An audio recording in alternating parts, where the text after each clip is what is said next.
Good morning, everybody. Hey, welcome to Tuesday. It is May 23rd.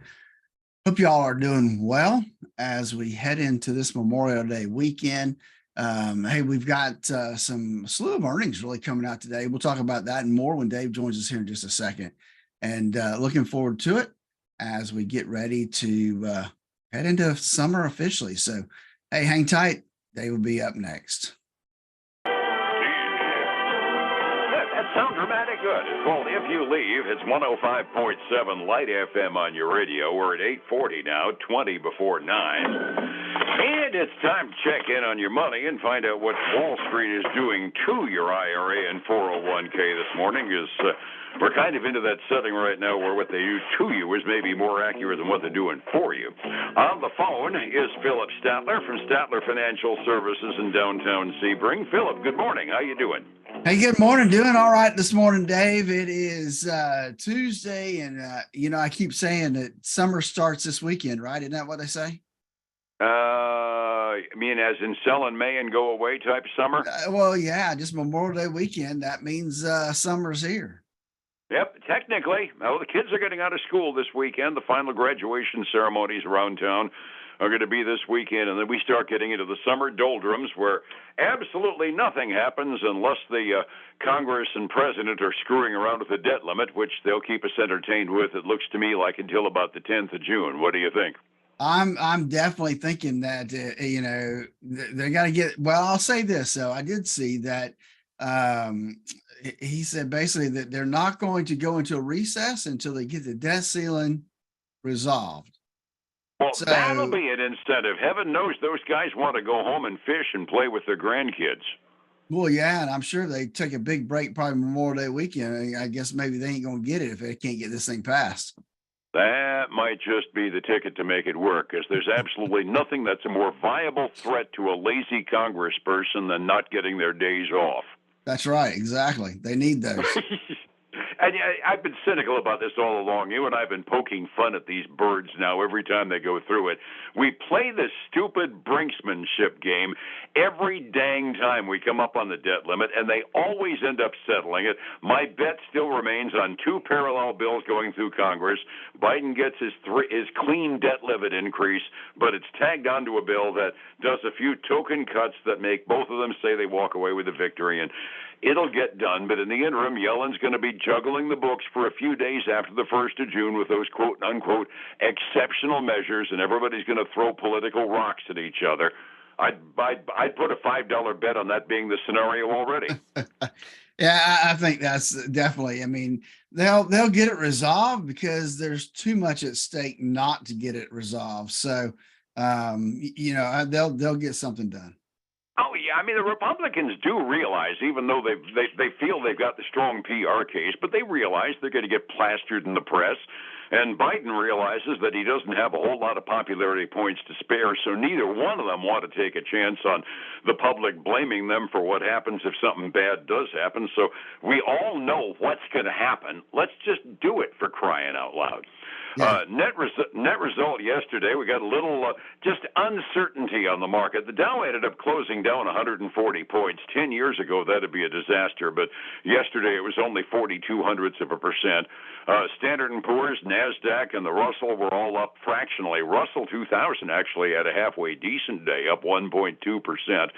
We're just kind of sitting on our hands and trying to figure out what's going to happen next. I think it'd be the fair characteristic. Wouldn't you agree?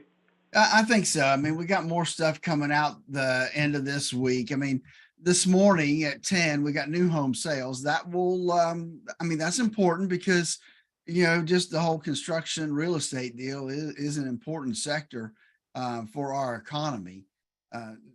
Wednesday, you're not going to get much other than, I will say this, the minutes come out for the FOMC meeting, and that could raise some hairs when you look at that. I was going to say the Fed minutes from last month coming out tomorrow afternoon at 2 p.m. A lot of the green eye shade guys will be going over that with a fine-tooth comb, and that tends to make market-moving decisions on that, doesn't it? That very well could be. And then, of course, Thursday's a big day with jobs, the GDP reading, and then, of course, pending home sales come out after the first thing in the morning, like at 10 o'clock, I think, that morning. So, absolutely. I'm not sure that much of anything will probably overreach the concern over the debt limit discussions. Just to add a little bit more onto it, one of the hawks on the Federal Reserve Board, James Bullard, was on the rubber chicken circuit yesterday, and he says he'd like to see 2 more interest rate increases from the Fed. Boy, doesn't that just make your day? Yeah, definitely. Not what anybody really wants to hear right now. Not on the short-term basis, anyway. I mean, it's entirely possible we need a little bit more, but you and I have been singing the refrain for almost probably too long that we need to let what we've got bake in already a little bit. Other bits of upset and concerns in the market. Jamie Dimon, much about listening to us because he was doing a rubber chicken interview the other day and said that he's concerned about a bubble in commercial real estate. Well, gosh. Look at a few empty doors, and you probably got a pretty good idea. That's not going to be a major surprise if that's going to be the next bubble. No, it won't be. Now he was pretty, pretty kind of not specific about areas, but it won't be a nationwide deal because let's face it, here in Florida, we're still seem to be going gangbusters. But in other areas of the country, you're going to see commercial real estate really start to take a dive. And so he's saying, especially the regional banks that have gone out on that limb and done a lot of commercial lending for real estate, it could be really stressful for those, especially if we continue to see the Fed raise interest rates. Oh, yeah. I mean, around here, we tend to wear sackcloth and ashes when we see an empty store sit for more than 6 months or so. And heaven knows we got a few of those. But it's hard for us in a small town to relate to what it's like in San Francisco, Los Angeles, Silicon Valley, where a lot of those businesses have had a substantial percentage of their employees decide, I'm just going to keep working from home. I read these anecdotal stories about some downtown areas that, border on ghost towns compared to what they're used to. And that means if I don't have employees in the building anymore, what the Sam Hill do I need the building for? Exactly. Yeah, we're definitely seeing the footprint of a lot of companies start to be minimized because of that. Absolutely. Over the last few days, you've mentioned a couple of downgrades of Apple stock. A tidbit I found on the listing this morning that I found intriguing. Do you care whether Apple stock gets downgraded? Well, virtually anybody with a mutual fund probably should. Apple, this shocked the pants off of me. Apple itself, the biggest company in the nation as far as capitalization, the Apple stock alone is 7.4% of the entire Standard & Poor's 500 index. Yeah, downgrade my Apple stock, and it's going to mess up all my mutual funds and RTFs too. That's right. Yep, definitely. Mutual funds, ETFs. Oh yeah, it's going to definitely play havoc on all those things. Kind of makes a difference in terms of those of us that hedged our bets and bought a lot of group funds, figuring we were insulated from individual stocks. Sorry, Apple's the biggest holding in all of them for the most part.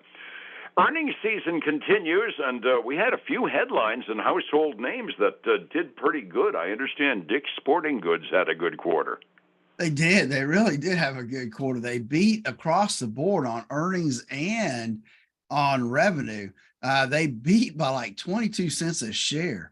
And I guess probably to top it all off, the good news was they reaffirmed their 2023 forecast. And so we're seeing so many times that that's not the case, but they did reaffirm it. And so they're up 2.8, almost 2.9% this morning. Cool. On my delayed quotes, I only had them up 2, so they're trending upward as well. That caught my eye when we went through the menu of stocks to talk about, because Dick's has had a couple of up and down quarters over the last year. I'm glad to see 2 in a row for them doing well. Yeah, they are. Now I'm going to tell you ahead of time. That's the only good news I think I have this morning. Well, Poop, I had Yelp doing real well. Well, so Yelp did do really well, but it's not an earnings call as best I can tell. It's an activist investor is building a stake.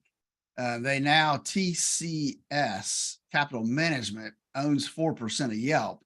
And they're trying to get them to do some strategic alternatives, including even selling the company. So that's what's got them up almost 11% this morning. It's not an earnings call. I just saw them on my big active list, and I figured that meant they might have reported some good news. I didn't have time to dig deeper. Yeah. Other indications on the earnings, you're saying you're short of good news. I'm just going to let you play Mary Sunshine for a minute then. All right, so we got three more left. Two are kind of in the retail zone. We got Lowe's. We had a Home Depot report the other day, and they were a little lackluster. Well, we had Lowe's report, and they did beat on earnings and revenue, kind of like Home Depot did. Well, I think Home Depot actually missed on revenue, but they beat on earnings by over 20 cents a share. They beat on revenue by over $500 million, but they missed on same store sales. Saying they dropped by 4.3%. The expectation was for them to decline by 3.4%. So that was more than expected. And so that was not good. And then they lowered their full year forecast for total sales. And you know what that does to a company, Dave? They don't like that. Can I find a toilet flush sound effect somewhere? Yeah. So they're down 1.3% this morning. Well, who? Another retailer, AutoZone. Yes. Yeah, they came up short on revenue this last quarter, and they beat on earnings, but missed on revenue. They had a pretty big increase in inventory, so that's putting some pressure on AutoZone this morning. They're down 2.6%. And expect a clearance sale on mufflers soon. Yeah, I guess something. And then you mentioned yesterday Zoom reported, and they did report after the close. And they beat on earnings. It came in at $1.16 versus 99 cents as expected. Revenue was a bit higher as well. However, their second quarter guidance was basically in line with expectations. And I guess there was some hope that maybe they would come in ahead of expectations, but they're trading down 2.1% this morning. Sometimes you just can't win, can you? Sometimes you just can't win. You're right. Oh, Lordy. Resetting the table yesterday was a mixed bag day. The blue chips had a little bit of problems, but the more adventurous growth stocks in general did pretty well. 45 minutes before we open this morning, what are we looking at? Now, I got some red ink today, Dave. We got the S&P 500 down a quarter. The Dow Jones Industrial is down between 1 and 2/10, and then the NASDAQ 100 is down almost 4/10 this morning. So definitely some red ink this morning. Even on the other side, silver taking a beating this morning, down 2%. Gold's down 8/10. And the only green I see is crude oil. It's heading up 1.4% this morning, a big jump, $73.05 a barrel right now. Oh, gosh golly, not much better news over across the pond. The Asian Pacific Rim markets pretty much all closed down at 6 a.m. this morning. Europe is kind of sort of mixed. Great Britain is up by a little bit. Everybody else is off fractionally halfway through their day as well. So I'm afraid we're going to be talking red ink tomorrow morning when everything closes up. That makes retirement an art form that needs a little bit of fresh eyes to find out where the risk is in my portfolio so I don't get an unpleasant surprise when it comes time to retire. How do I get you to find that risk, Phillip? Then give us a call at 863-382-0037 to walk through our core retirement design, where we can help folks design that retirement they always dreamed of. And then join us this weekend for the Statler Financial Radio Show, 6 a.m. and noon on Saturday, 10 a.m. Sunday morning on Highlands News Talk 730, 95.3. And we'll be back here again tomorrow morning on Light FM. Phillip, thank you so much. You have a good day, all right? All right, man. You too. Be well. It's 105.7 Light FM and Statler Financial Services, Phillip Statler. Remember, folks, again, I want to thank you for joining us today. Have a great day. Join us again tomorrow, same time, same place.